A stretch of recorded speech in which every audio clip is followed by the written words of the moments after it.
미국과 중국이 동시에 주목한 대한민국의 한 지역이 있습니다.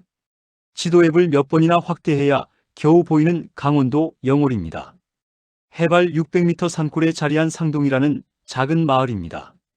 30년 전 문을 닫았던 광산이 다시 국제뉴스에 등장했습니다. 전 세계 전략자원 보고서에 그 이름이 반복해서 언급됩니다. 이유는 단 하나, 텅스텐이라는 금속 때문입니다. 전 세계 텅스텐 생산의 약 80%를 중국이 차지합니다. 공급 집중도가 매우 높은 전형적인 전략 자원 구조입니다. 대체 공급처는 제한적이고 신규 개발은 시간이 오래 걸립니다. 녹는 점 3422도, 금속 중에서도 가장 높은 수준입니다. 열과 압력에 강해 극한 환경에서 사용됩니다. 전차 관통탄, 항공기 부품, 초정밀 공구에 들어갑니다. AI 반도체 공정에서도 핵심 소재로 쓰입니다.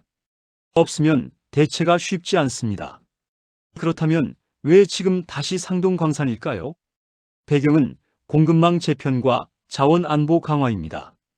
미중 전략 경쟁이 심화되면서 핵심 광물의 탈중국이 진행됩니다.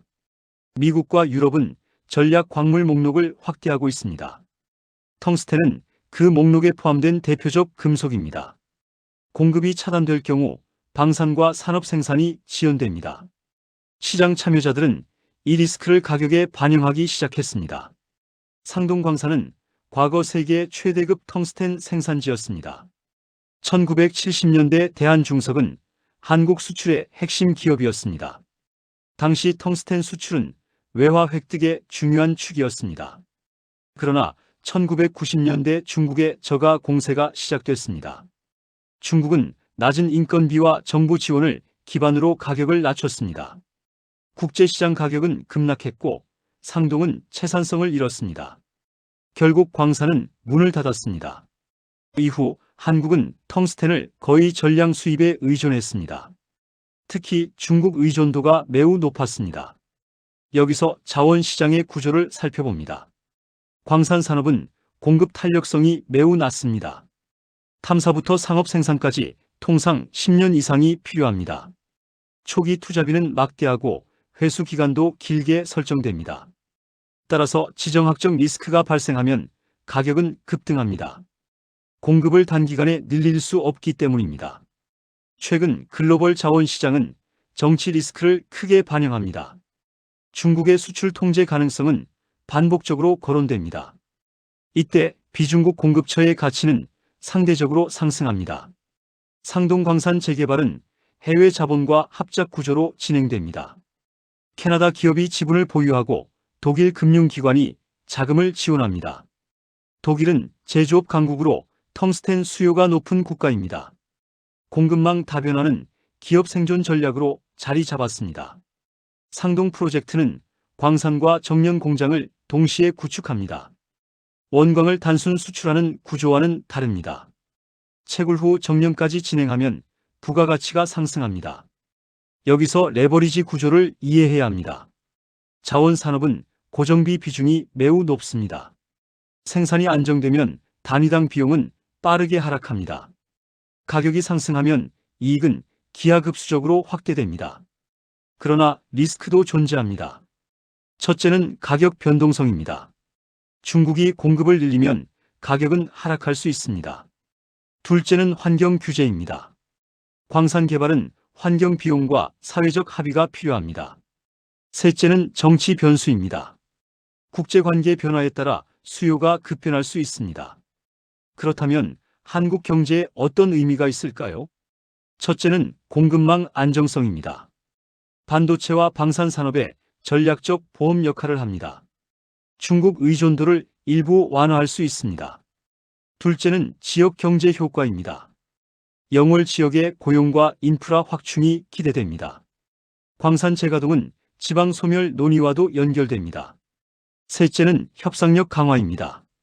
일본과 유럽, 미국과의 산업 협상에서 지렛대가 됩니다. 여기서 환율 메커니즘을 생각해 봅니다. 자원 수입 의존도가 낮아지면 무역 수지에 긍정적 영향이 있습니다. 무역 수지 개선은 환율 안정 요인으로 작용할 수 있습니다. 그러나 과장할 필요는 없습니다. 전체 수출 구조에서 텅스텐 비중은 제한적입니다. 상징성과 전략적 의미가 더 큽니다. 정책 당국의 딜레마도 존재합니다.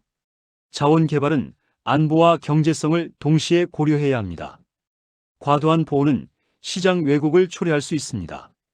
완전한 시장 방임 역시 전략적 위험을 키울 수 있습니다. 향후 시나리오는 세 가지로 나눌 수 있습니다.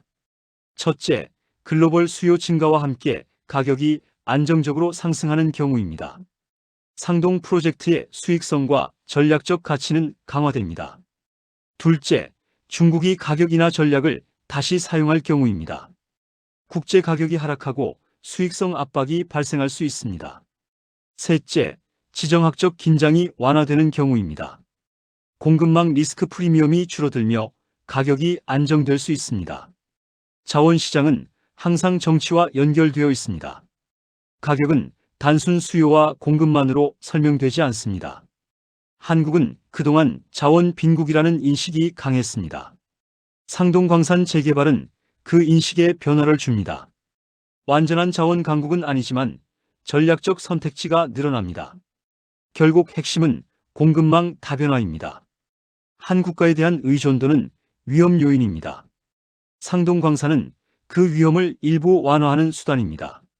국제자원시장은 다시 재편되고 있습니다. 그 중심에서 한국의 한 산골 마을이 조명받고 있습니다. 과거 산업화를 이끌었던 광산이 이제는 공급망 안보라는 새로운 역할을 맡고 있습니다. 자원은 단순한 광물이 아닙니다.